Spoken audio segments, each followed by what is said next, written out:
घर, स्वतःचं हक्काचं घर. स्वतःचं घर व्हावं असं कोणाला वाटत नाही, प्रत्येकालाच वाटत असतं. कारण कसं असतं ना, भले आपण कसे का राहूनात, पण आपल्या मुलांना स्वतःचं हक्काचं घर मिळावं हे प्रत्येक आईवडिलांचं स्वप्न असतं. आता आपण सध्या भाड्याने राहतोय, तर तुम्हाला माहितीच असेल की भाड्याने राहणं म्हणजे किती जीवावर येतं.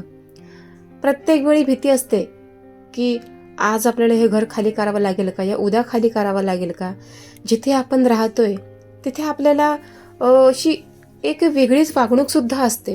खूप काही फंक्शन, खूप काही कार्यक्रम, खूप काही अशा गोष्टी असतात. प्रत्येक वेळेला आपल्याला दुजाभाव दिला जातो. आपल्याला नेहमी वाटत असतं की आपल्या मुलांनासुद्धा ती चांगली फिलिंग यावी. स्वतःचं हक्काचं घर असल्यावर कसं एक म्हणजे एक प्रोटेक्शन वाटतं, कसलीही भीती नसते.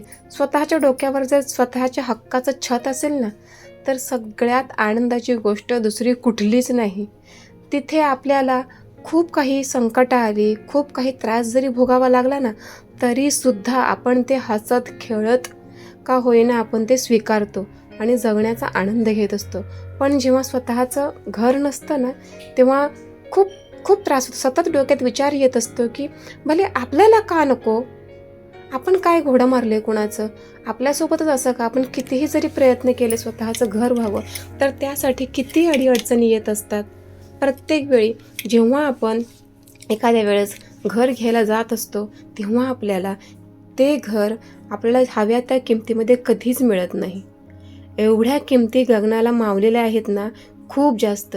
सरकारने तर सिडको, म्हाडा यासारख्या सुद्धा प्रकल्प राबवलेत, पण त्यातसुद्धा मिडल क्लास माणसाला घर घेणं झेपत नाही. कारण तुम्हाला माहितीच आहे, 30-25 लाखाच्या आसपास ह्या घरांच्या किमती असतात आणि मला तर वाटतं 30च्या वरतीसुद्धा असतात. आणि त्यात गरिबाचा नंबर काही लागत नाही. गरीब माणसाला लोनसुद्धा घेता येत नाही. त्या बिचाऱ्याला जेमतेम 10-12 लाखाचंच लोन मिळतं. मग त्याने वरची उर्वरित रक्कम ही कुठून भरायची? त्याने का गळफास घ्यायचा का? त्याने कुठे चोरी करायची का? नक्की त्याने करायचं काय? कारण त्या बिचाऱ्याला पूर्ण घराचं ओझं, जे घरातल्या कर्त्या पुरुषाला पूर्ण घराचं ओझं त्याच्या अंगावरती असतं. तुम्हाला तर माहितीच आहे, त्याने काय काय करायचं नाही. प्रत्येक वेळेला त्याने त्रास सहन करायचा आणि प्रत्येक वेळेला त्याने इच्छा ठेवायची की आपल्या घरच्यांना त्या स्वतःचं हक्काचं घर मिळावं. भले जेणेकरून मी कुठे ना कुठेतरी काहीतरी प्रयत्न करतोय, मी कसा जरी राहिलो लहानपणापासून, पण माझ्या मुलांना, या माझ्या जवळच्या माणसांना स्वतःचं घर मिळावं. स्वतःचं घर असणं हे किती किती म्हणजे आनंददायी गोष्ट आहे. मन भरून पावतं.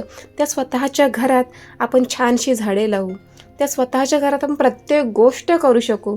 त्या स्वतःच्या घरात आपल्या जवळच्या माणसांसोबत आपण जे घालवलेले क्षण आहेत ते आपण जगू आणि ते जगणं खूप महत्त्वाचं आहे.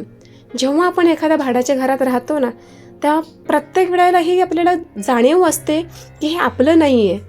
प्रत्येक वेळेला भीती असते की इथे काही जरी झाला प्रॉब्लेम, तर आपल्याला कोणी ओरडेल तर नाही ना, आपल्याला काही प्रॉब्लेम तर नाही ना होणार. प्रत्येक वेळेला आपल्याला बाजूला राहावं लागतं. आपल्याला दुजाभाव हा मिळतच असतो. कारण जिकडे तिकडे भाडोत्री जिथे राहतात ना, तिथे तुम्ही बघा, तिथे जे राहणारे प्रॉपर घरमालकसुद्धा असतात ना, तिथेसुद्धा ज्या भाडोत्री असतात त्यांच्या मुलांना थोडीशी वागणूक ही वेगळी असते. ते मनमोकळेपणाने बोलत नाहीत. आपले म्हणजे कुठल्याही सण वगैरे असताना प्रत्येक वेळेला त्यांना ते सामावून घेत नाही. म्हणजे एक फिलिंग असतं. तुम्हाला समजत असेल की घरमालक आणि भाडोत्री ह्या विषयामध्ये खरंच खूप तफावत आहे.